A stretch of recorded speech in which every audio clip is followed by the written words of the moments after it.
कुछ शौहर कंडोम इस्तेमाल करके अपनी बीवियों से ऑल सेक्स के लिए कहते हैं, इस्लाम में यह जायज है या नहीं? नंबर 1, फैमिली प्लानिंग के लिए कंडोम वगैरह का इस्तेमाल करना अगर प्रॉब्लम माश की वजह से या फैशन के तौर पर हो तो इस आयत में अल्लाह फरमाते हैं, तर्जमा, अपनी औलाद को कत्ल मत करो फक्र व फाक के डर से, हम हैं उनको भी रिज्क देते हैं और तुमको भी।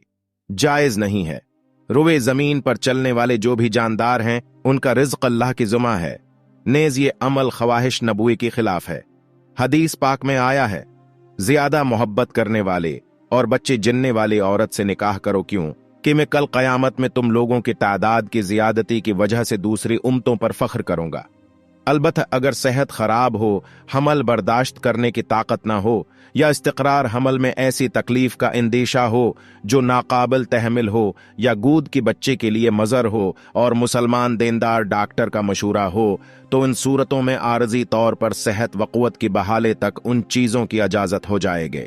नंबर 2, ओरल सेक्स सख्त मकरूह और नाजायज़ है।